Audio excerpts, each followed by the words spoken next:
Assalamualaikum warahmatullahi wabarakatuh. Salam sejahtera untuk kita semua. Baik, di sini saya mendapatkan tugas mekanika tanah 2 tentang distribusi tegangan dalam tanah. Sebelumnya perkenalkan, nama saya Yustania Dasmindria Putri dengan NIM 2022-79029 dari Prodi Teknik Sipil. Baik, kita langsung masuk saja ke materinya, yaitu distribusi tegangan pada tanah. Distribusi dapat diartikan sebagai penyebaran, kemudian tegangan dapat diartikan sebagai reaksi atau gaya akibat beban, dan tanah dapat diartikan sebagai kumpulan material. Sehingga dapat disimpulkan bahwa distribusi tegangan dalam tanah adalah penyebaran tegangan karena beban di dalam tanah. Oke, di sini saya akan membahas teori Business. Terdapat 4, yaitu yang pertama beban titik, yang kedua beban merata berbentuk lingkaran, yang ketiga beban merata persegi panjang, dan yang terakhir beban merata trapesium memanjang. Yang pertama yaitu beban titik. Tambahan tegangan vertikal pada suatu titik A di dalam tanah akibat beban titik Q di permukaan dinyatakan oleh persamaan berikut. Ini ya teman-teman rumusnya. Dengan Q adalah beban titik, Z adalah kedalaman, dan R adalah jarak horizontal. Jika faktor pengaruh untuk beban titik pada teori Business didefinisikan sebagai berikut. IB sama dengan 3/2pi dalam kurung 1/1 ditambah R per Z pangkat 2 tutup kurung pangkat 5/2. Maka dapat ditentukan bahwa sigma Z sama dengan Q per Z pangkat 2 IB. Dengan nilai IB didapat dari grafik yang diperlihatkan pada gambar berikut. Oke. Kita masuk ke contoh soal yang pertama, yaitu fondasi tapak bujur sangkar dengan lebar 0,9 meter terletak pada kedalaman 1 meter. Fondasi menahan beban titik dari kolom dengan Q sama dengan 85,41 kN.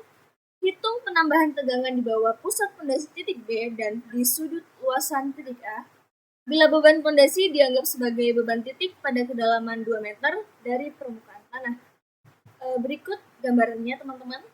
Dengan tapak bujur sangkarnya lebarnya 0,9 meter dan kedalaman 2 meter. Oke, penyelesaiannya.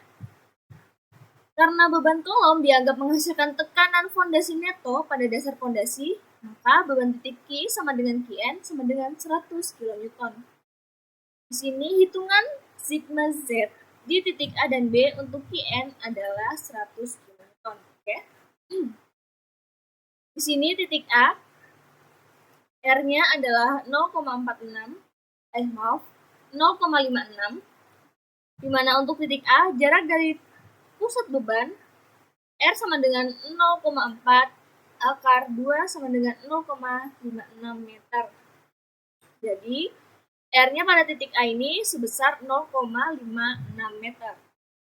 Dan Z atau kedalamannya yaitu 2 meter. Sehingga didapatkan R per Z sama dengan 0,28, hasil dari 0,56/2 yaitu 0,28. Nilai yang di sini kita masukkan di dalam rumus sehingga mendapatkan hasil sigma Z-nya 9,887 kN per meter pangkat 2. Oke, untuk di titik B, nilai R-nya yaitu 0 karena titik B jarak dari pusat beban R adalah 0 meter. Dan kedalamannya sama, masih 2 meter, sehingga R per Z didapatkan dari 0/2 sama dengan 0. Kemudian nilai ini dimasukkan ke dalam rumus sehingga mendapatkan nilai sigma Z sebesar 11,942 kN per meter pangkat 2. Yang kedua, beban merata persegi panjang. Di mana pada beban merata persegi panjang ini terdapat rumus sebagai berikut. Sangat rumit ya teman-teman. Tetapi nanti ada cara lebih mudahnya atau cara gampang lah dengan menggunakan grafik. Nah, ini adalah grafik yang dimaksud tadi. Nah, cara gampangnya nanti kita menggunakan grafik. Oke, contoh soalnya, sebuah pondasi persegi panjang dengan panjang 4 meter dan juga lebar 3 meter seperti ditunjukkan pada gambar berikut. Nah, di sini diketahui beban yang bekerja pada pondasi Q adalah 128 kN per meter kedua. Maka, hitunglah tegangan vertikal pada titik A dan juga titik B. Oke. Nah, di sini kita mulaikan dengan penyelesaian pada titik A dahulu. Oke. Titik A berada di sudut luasan dengan beban meratanya 4 kali 3 meter pangkat 2. 4 didapatkan dari panjang dan juga 3 didapatkan dari lebarnya. Dengan kedalaman yang ditinjau, yaitu Z sama dengan 1 meter dari sudut luasan. M sama dengan B per Z sama dengan 3 per 1. 3 didapatkan dari lebar dari bidang ini ya teman-teman. Jadi 3 per 1 sama dengan 3. Dan L per Z 4 per 1. 4 didapatkan dari panjangnya, sehingga 4 per 1 sama dengan 4. Kemudian untuk I, kita cari dengan cara mudahnya, yaitu menggunakan grafik. Di sini patokannya adalah N sama dengan 4. Di sini kita tarik ke atas sehingga kita mendapatkan nilai M, yaitu 3. Tarik. Oke, tarik. Kita tarik ke atas. Oke, hop. Di sini nilainya yaitu 3,0 atau 3. Nah, dari sini kita tarik garis ke sebelah kiri. Garis lurus ya teman-teman. Set. Oke. Di sini garisnya ada di antara 0,24 dan 0,26. Jadi kita perkirakan di sini adalah 0,244. Kemudian kita masukkan ke rumus. Sigma Z sama dengan QL sama dengan 128. 128 ini dari soalnya ya teman-teman. Ini 128 dikali dengan 0,228 sama dengan 116,736 kPa.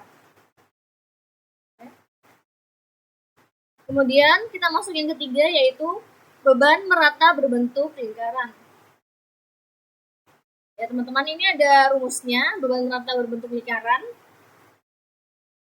Dan ini adalah grafiknya. Untuk titik selain di bawah pusat lingkaran, dapat menggunakan chart dari Foster dan Alvin 1954. Oke. Kita masuk ke contoh soalnya.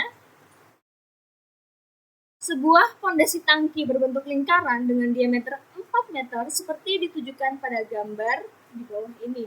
Oke. Di sini yang A, tangki di permukaan, dan yang B, tangki pada kedalaman 1 meter.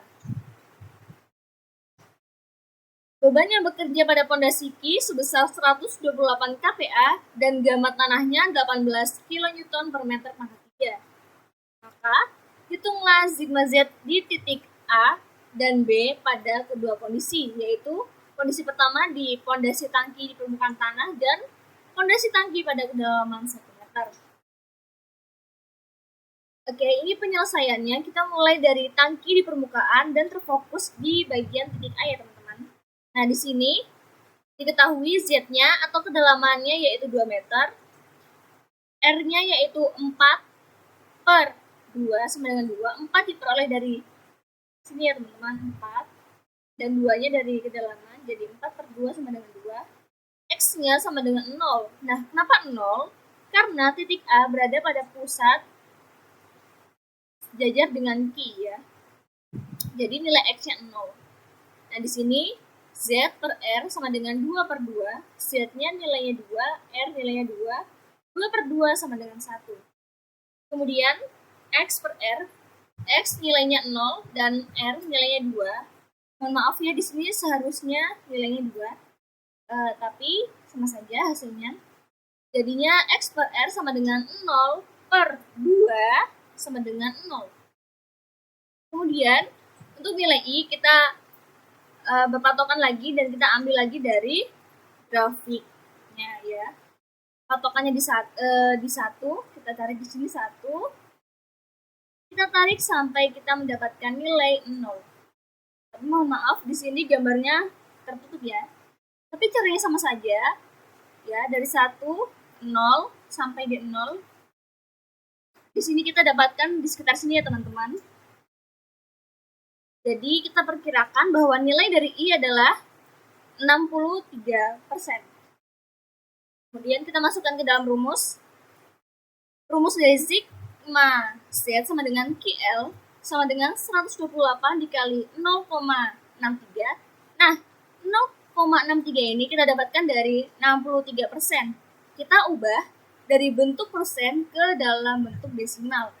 63% sama dengan 63 per 100, maka bentuk desimalnya yaitu 0,63. Jadi 128 dikali 0,63 sama dengan 80,64 kPa.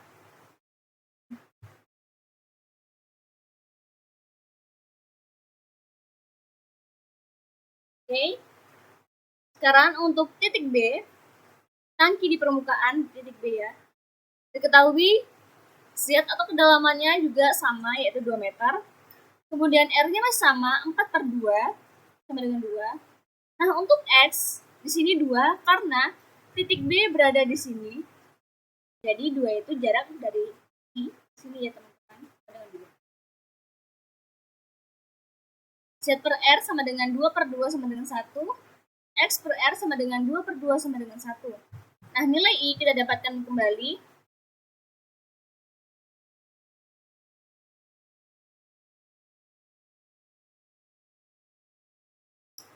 Titik R-nya kita dapatkan kembali di grafik ini. Dengan patokan 1. Kita tarik sampai dapat 1. Nah, tarik lagi garis ke atas, set.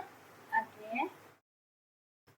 Di 30 lewat ya, jadi kita perkirakan bahwa nilai I-nya adalah 33%.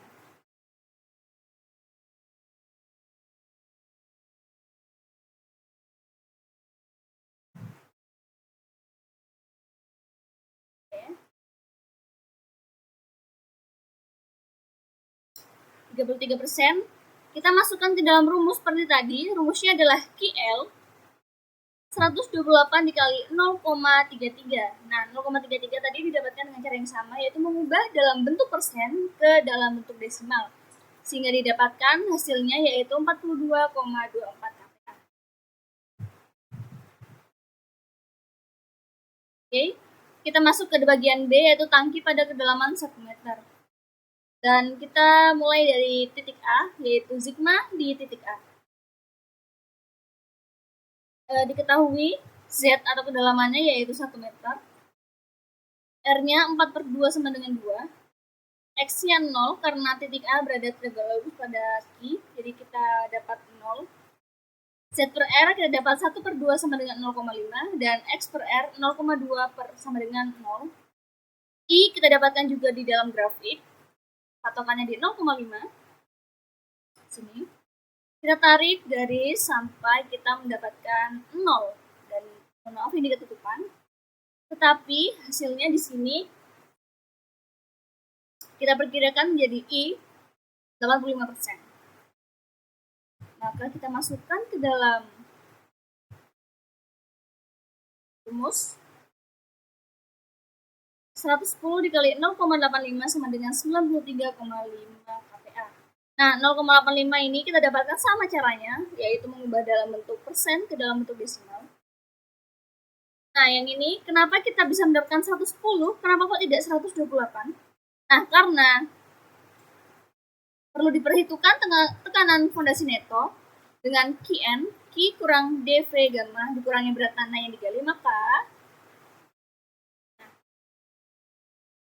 Qn-nya ini 128 dikurang 1 dikali 18, hasilnya adalah 110 kPa. Jadi kita pakai yang ini, 110.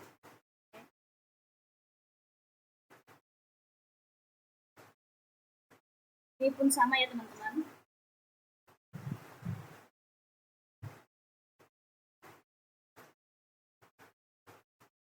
Ini untuk titik A-nya, 45%, dan ini untuk titik B-nya. Nah, kita masuk ke yang keempat, beban rata trapesium memanjang. Ini untuk rumusnya, dan ini untuk grafiknya.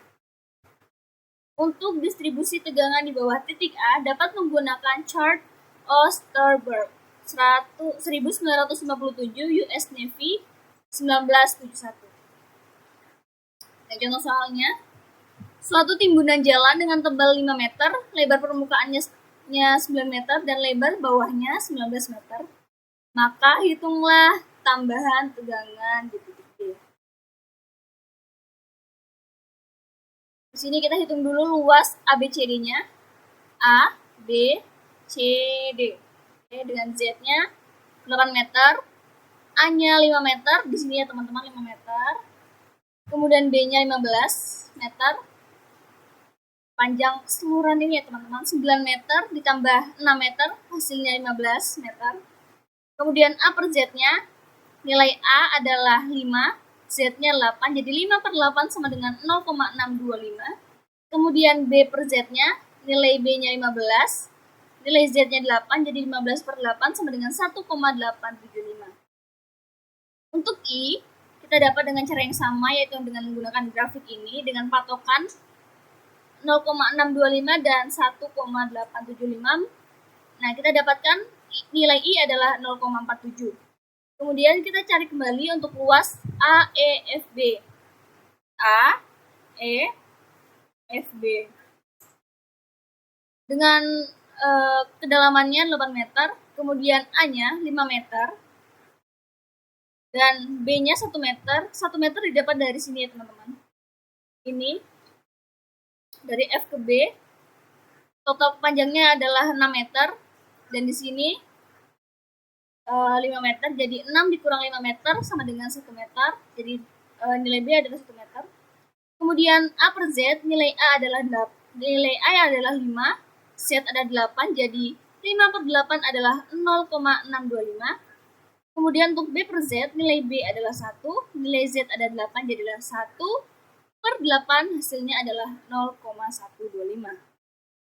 Untuk nilai I, sama kita dapatkan juga dengan menggunakan grafik ini ya teman-teman, dengan patokan 0,625 dan 0,125, sehingga I didapatkan 0,14.